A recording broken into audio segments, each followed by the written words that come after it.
What is going on, everybody? Welcome back to the channel. As you can see here, we have the new Google Home speaker in that jade colorway that I want to show you guys today. This is meant to take full advantage of Gemini and Google's new AI smarts. There is not too much to it aside from it being a voice activated speaker with built-in mics. It comes with your power adapter and everything.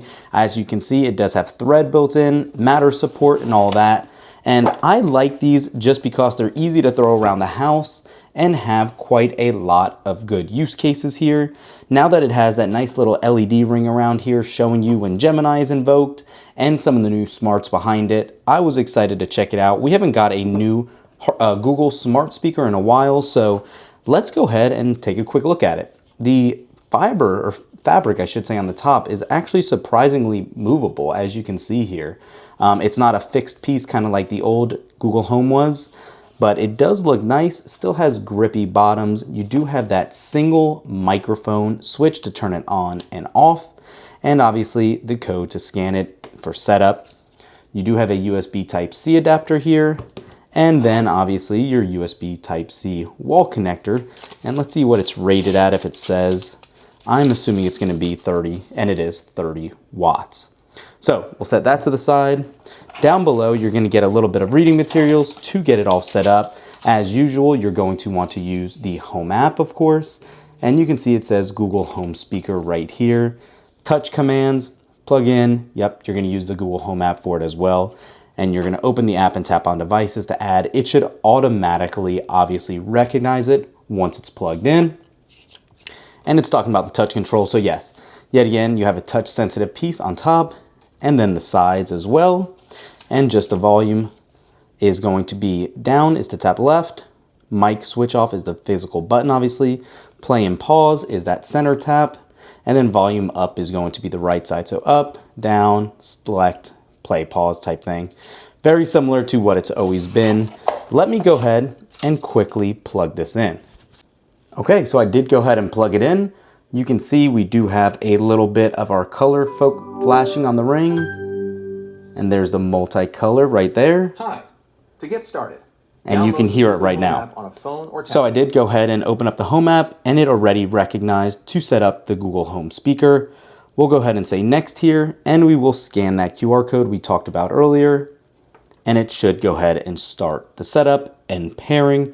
Should be just as simple as setting up any other home speaker, Nest device, or anything like that. It'll ask where you want to set it up, and I'll go ahead and run through this really quick. So as you can see, we have the speaker set up, and now what it will happen is when you say, you know the hot word, the lights will glow a solid white, and when Gemini for Home is thinking, the lights glow blue and purple. So that is kind of now how you will know when it's thinking and all of that. And then when you chat with Gemini for Home, you'll see the lights cycle through different colors. So apologize for every device I'm about to trigger in everyone's home, but when we say, hey Google, you can see it triggered right there. When is the next USA soccer match? The United States men's national soccer team will play their next match against Bosnia and Herzegovina in the World Cup round of 32 this Wednesday, July 1st. I hear it now increasing and decreasing. It is the two LEDs on the side that indicate that better, as you can see there. So that was my fault, just facing the wrong direction. So let's go ahead and ask it another prompt. Hey Google, when is the next World Cup soccer match? The United States men's national soccer team will face Bosnia and Herzegovina in the round of 32 on Wednesday, July 1st at 8 p.m. Eastern Time. So I know the sound isn't going to come through great there, but it is pretty clear there. What I'm going to have to do now is I'm going to test a song. Obviously, for copyright reasons, I unfortunately can't play it here, but let's see how this sounds really quick. So I played a little Starboy by The Weeknd, and it does sound pretty decent. There's no bass as you would expect here, but it does work pretty well. And I do think it is a nice compact design that does put out a little bit of sound, but nothing too crazy. It will be something to watch where you want to position these, because while it does have 360 sound, it does not get that loud and it doesn't get that deep as far as sound quality goes. So Just something to keep in mind. It by no means sounds bad, but for $100, I think it could possibly sound better.